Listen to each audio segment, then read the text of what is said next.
हाँ तो dear students, आज लेने का एक छोटा सा बाग की विधियां। ओरचार्ड में फ्रूट प्लांट का पौध रोपण करते हैं, जो रेखांकन करते हैं, उसकी प्लानिंग करते हैं, उसके कई तरीके हैं।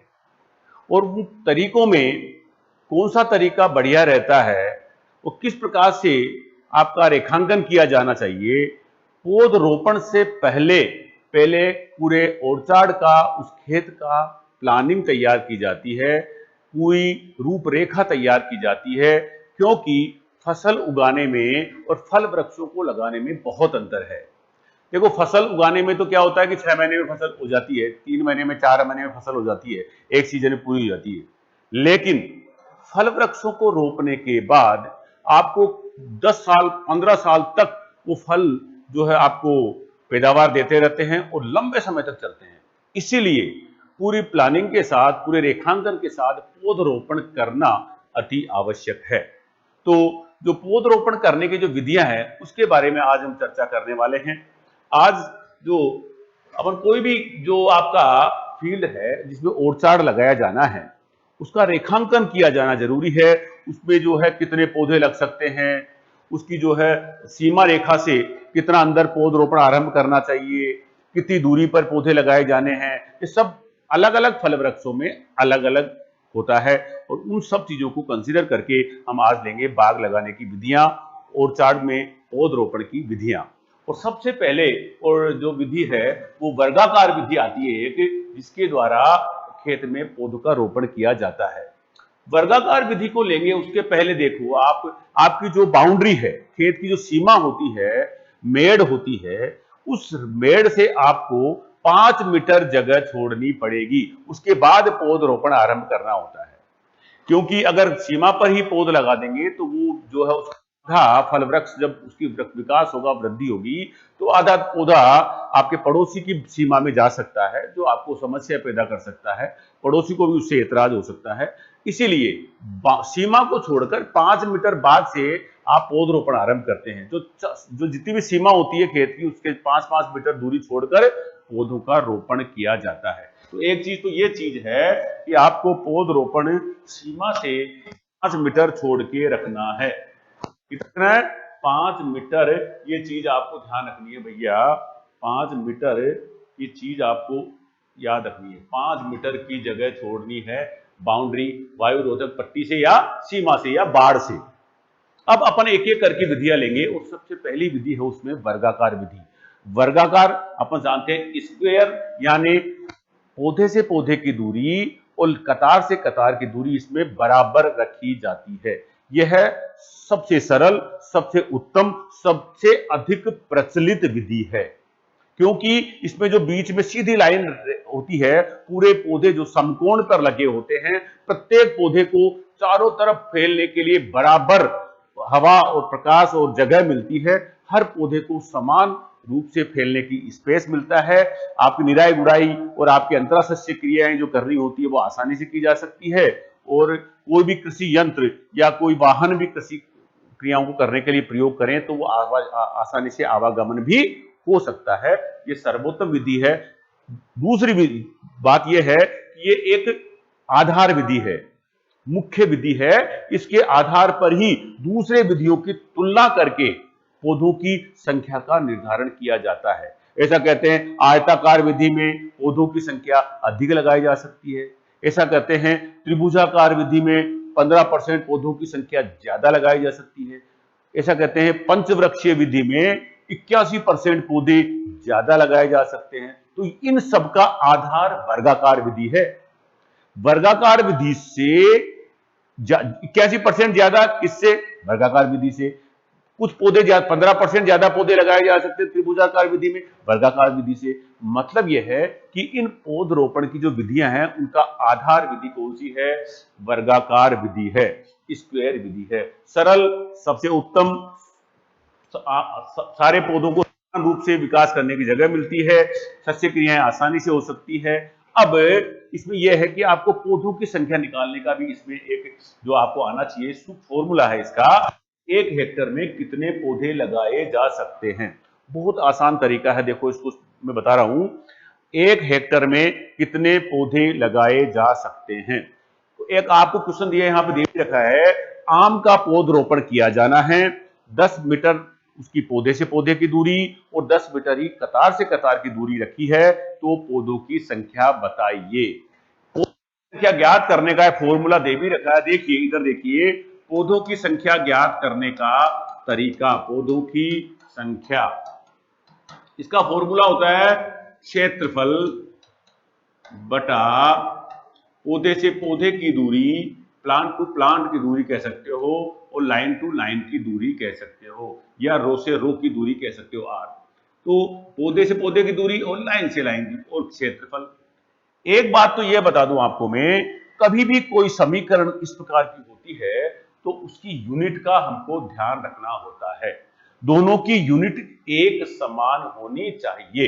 क्षेत्रफल 1 हेक्टर है, कितना है 1 हेक्टर, और 1 हेक्टर का मतलब मैंने पहले भी आपको बताया था 100 मीटर बाई 100 मीटर होता है ना। और प्लांट से प्लांट की दूरी कितनी है 10 मीटर, और लाइन से लाइन की दूरी कितनी है 10 मीटर। सब मीटर में है, यह भी मीटर में है, यह भी मीटर में है, बिल्कुल सिंपल सी बात है, 2 जीरो घटा दी तो 100 बचे, 100 पौधे लगाए जा सकते हैं। इसको आप ऐसे भी लिख सकते हो क्षेत्रफल को, या फिर क्षेत्रफल लिखने का यह भी तरीका है, 100 मीटर गुणा 100 मीटर बराबर 10,000 वर्ग मीटर। इसको 10,000 वर्ग मीटर भी लिख दो, और आपको बड़ी अच्छी तरह से पता होना चाहिए कि 1 हेक्टर में 10,000 वर्ग मीटर होते हैं। 100 मीटर लंबा 100 मीटर चौड़ा जो खेत होता है वो 1 हेक्टर होता है।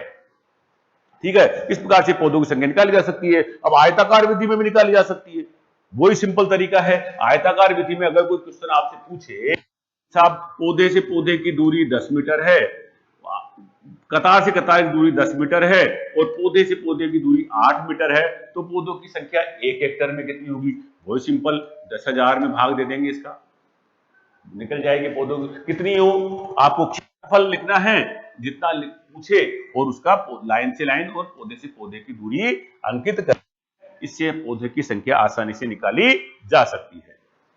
आयताकार विधि की बात करें हम, आयताकार विधि में क्या होगा, पौधे से पौधे की दूरी थोड़ी कम कर दी जाती है, इसलिए आयताकार विधि में वर्गाकार विधि से थोड़े से पौधे ज्यादा लगाए जा सकते हैं। इसके बाद अगली विधि हमारी आती है पंचवृक्षीय विधि। देखिए पंचवृक्षीय विधि के बारे में बहुत सारा कंफ्यूजन रहता है, जबकि है बहुत आसान। बहुत सारे क्वेश्चन पूछे जाते हैं पर होते हैं बहुत ज्यादा गलत, क्योंकि इसको कहीं ना कहीं हमारी समझ का फेर है, और आज इसको हम इतना क्लियर करेंगे कि आगे यह क्वेश्चन आपका कभी भी गलत नहीं होगा। पंचवृक्षीय विधि, देखिए पंचवृक्षीय विधि में क्या होता है, 5 वृक्ष लगाए जाते हैं, इसका मतलब सीधी सी बात है 5 वृक्ष, और इंग्लिश में क्विंस बोलते हैं इनको, क्या बोलते हैं क्विंस। एक्चुअल में पंचवृक्षीय विधि जो होती है ये एक वर्गाकार विधि का ही संशोधित रूप है। वर्गाकार विधि, आप इसमें 1 हेक्टर खेत में हमको पंचवृक्षीय विधि से पौधरोपण किया जाना है, तो मैं किस प्रकार से पौधों की संख्या निकल जाएगी, देखिए इससे वर्गाकार पौधों की संख्या में निकल जाएगी, और इससे पंचवृक्षीय विधि भी, दोनों ही इसमें अपन करेंगे। ध्यान से देखेंगे आप इसको। सबसे पहले तो मैंने कहा था कि 5 मीटर की दूरी छोड़ते हैं बाउंड्री से, कहा था ना, इधर भी और इधर भी, सब तरफ 5 मीटर की जगह छोड़ते हुए हम इस प्रकार से एक रेखांकन अगर कर लेते हैं तो हमारे पास ये जगह बचती है, ये हमारी जगह है। अब इसमें हमको 10 मान लीजिए हमारा जो बाग लगाया जाना है 10 मीटर बाय 10 मीटर की दूरी पर, पंचवृक्षीय विधि में कितने पौधे लगेंगे वो अपन को निकालने हैं। देखिए वर्गाकार विधि ही का ही संशोधित रूप है पंचवृक्षीय विधि।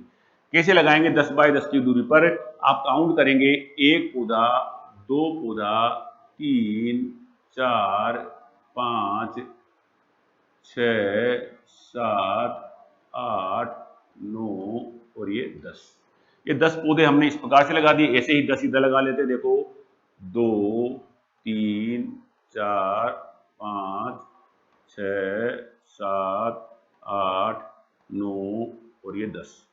इस प्रकार से हम लाइन खींचे इनको, अगर इस प्रकार से हम अगर लाइन खींचते हैं इसमें,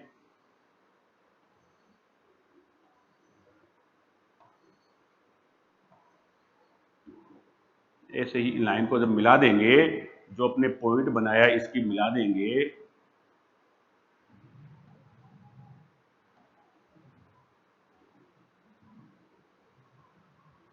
देखिए जहां जहां ये क्रॉस हो रहा है यहां यहां पौधरोपण किया जाना है। और ये जब क्रॉसों पे हम पौधरोपण करेंगे तो ये एक तरह से वर्गाकार विधि हो चुकी है आपकी। फिलहाल हम वर्गाकार विधि तक पहुंचे हैं, पंचवृक्षीय विधि पर अभी हम पहुंचेंगे। ये आपकी वर्गाकार विधि से पौधरोपण किया है हमने, है इसकी अपन काउंटिंग करेंगे। देखिए तो काउंटिंग कर लेते हैं, लोग पूरा पहले लगाए देते हैं, पूरा इसकी संख्या का निर्धारण कर लेते हैं पहले।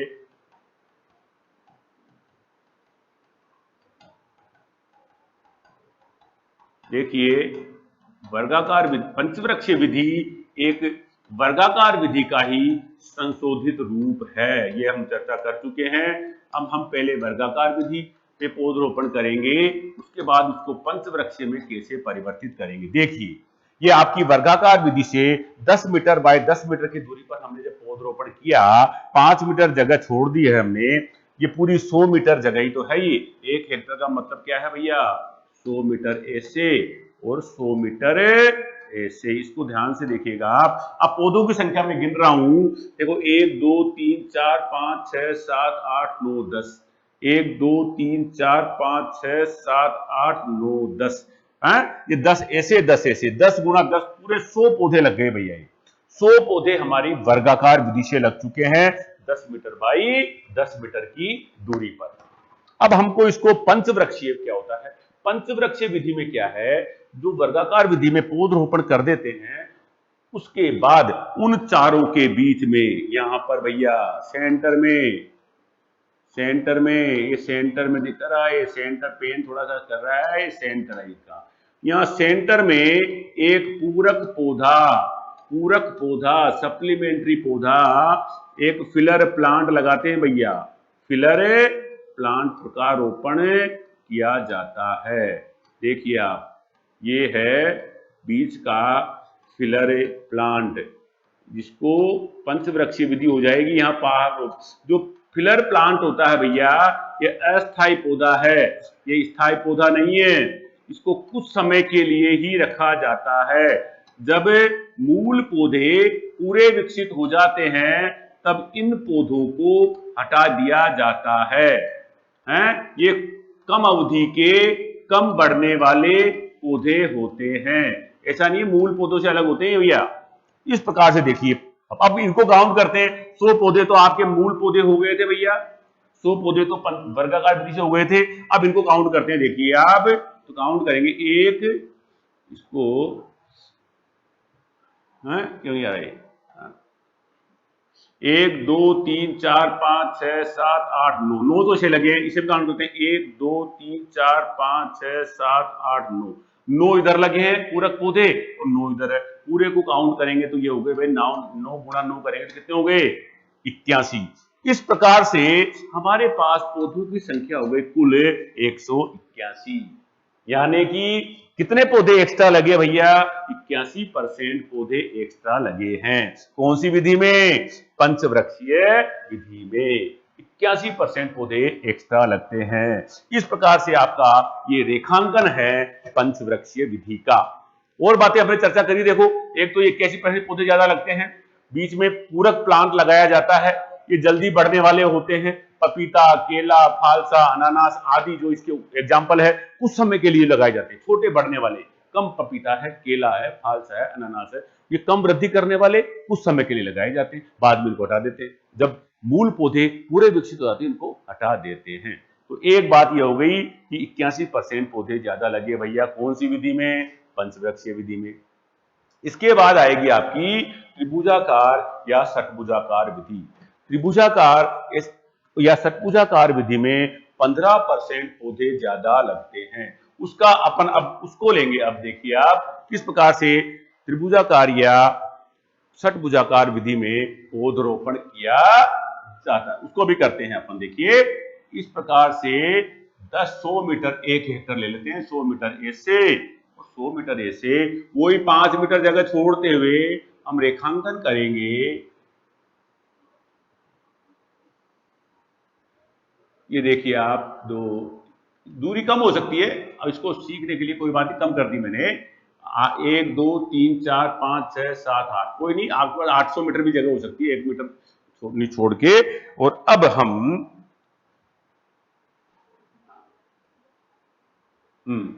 हम जो षटभुजाकार, पता क्या, इधर ध्यान से देखिएगा, ये जो पौधरोपण हमने किया पहले वाला, अगली रो में इनके बीच में पौधरोपण करेंगे, इन दोनों के बीच में, इन दोनों के बीच में, इन दोनों के बीच में, इन दोनों के बीच में करेंगे भैया।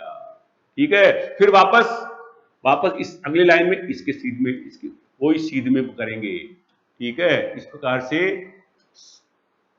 ये हो गया। इस प्रकार से जब पूरा पौधरोपण करेंगे तो आपको नजर आएगा, ये त्रिभुज बनते हुए नजर आएंगे। देखो इस प्रकार से त्रिभुज बनेंगे आपके। देखिए ये त्रिभुज बनते हैं, बहुत सारे त्रिभुज बनेंगे। और ठीक है, इस प्रकार से त्रिभुज बनते हैं। और त्रिभुज बनने के बाद देखिए आपको ये भी नजर आएगा, जो ये लाइन आप खींचेंगे ना, देखिए आप यहां पर त्रिभुज बन रहे हैं बहुत सारे, एक त्रिभुज, ये त्रिभुज बन रहे हैं आपके।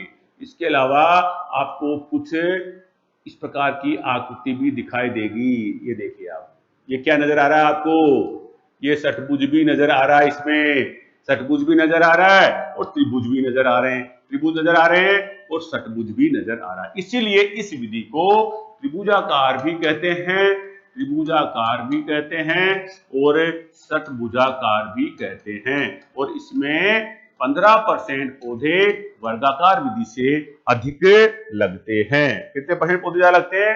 15% पौधे ज्यादा लगते हैं। प्रत्येक पौधा 60 डिग्री के कोण पर होता है भैया, देख लो आप, 60 डिग्री का कोण होता है। ये कोण कितना होता है? सब में 60 डिग्री का कोण होता है, एक दूसरे से 60 डिग्री के कोण पर पौधे लगे होते हैं। इस विधि में सभी पौधों की दूरी चारों तरफ से समान होती है। हर यह विधि कठिन होती है, इसलिए अप्रचलित है।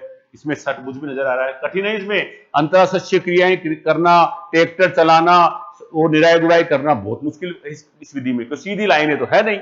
इसीलिए तो इस प्रकार से ये आपकी है त्रिभुजाकार या षटभुजाकार विधि। अब इसके बाद है भैया आपकी एक कंटूर विधि। कंटूर विधि का मतलब आपको जानते होंगे, कंटूर विधि पहाड़ी क्षेत्रों में अपनाई जाती है, जहां पर ढलान होता है वहां पर अपनाई जाती है। ढलान के विपरीत जो ढलान होता है, हमेशा ये ध्यान रखें, जो सीढ़ियां बनाई जाती है, इसमें सीढ़ियां बनाई जाती है, सीढ़ियां। और वो सीढ़ियां कैसे बनाते हैं? ढलान के विपरीत। ये लाइन इसमें जरूर लिख लें, जो सीढ़ियां बनाई जाती है वो ढलान के विपरीत बनाई जाती है। भाई ढलान जैसे ऐसे ढलान है तो ऐसे सीढ़ियां बनाई जाएगी, ऐसे आड़ी ढलान ऐसे। ये मान लो ये पहाड़ी है और इसके ऊपर हमको खेती करनी है, तो ये ढलान तो ऐसे है और सीढ़ियां ऐसे बनाएंगे, सीढ़ियां ऐसे बनाएंगे। और सीढ़ियां बनाई जाती है, इनको बोलते हैं आइसोबार, मतलब बराबर की ऊंचाई पर सीढ़ियां बनाई जाती है। आइसोबार यानी समान ऊंचाई, समान वायुमंडलीय दाब पर अनुसार सीढ़ियां बनाकर उस पर जो है पौधरोपण किया जाता है। ये पहाड़ी क्षेत्रों में अपनाया जाता है, जल के ढलान को कम करने के लिए अपनाया जाता है। ये ढलान की विपरीत सीढ़ियां बनाई जाती है। आइसोबार को अपनाया जाता है, यानी समान दाब वाले बिंदु को मिलाकर सीढ़ियां बनाकर जो है उस पर पौधरोपण किया जाता है। कंटूर विधि यह पहाड़ी क्षेत्रों में अपनाई जाती है। इस प्रकार से पौधरोपण की ये विधियां थी। एक बार और अपन इस पर निगाह डाल लेते हैं। देखिए सबसे पहले वर्गाकार विधि, सबसे सामान्य सरल विधि। आपको पौधों की संख्या आपको ज्ञात करना मैंने बता ही दिया। आपको 1 हेक्टर में 10,000 वर्ग मीटर स्थान होता है। 1 हेक्टर कहें चाहे 10,000 वर्ग मीटर कहें, 100 मीटर चौड़ा 100 मीटर लंबा जो एक खेत होता है वो 1 हेक्टर होता है। इसको 10,000 वर्ग मीटर भी कह सकते हो।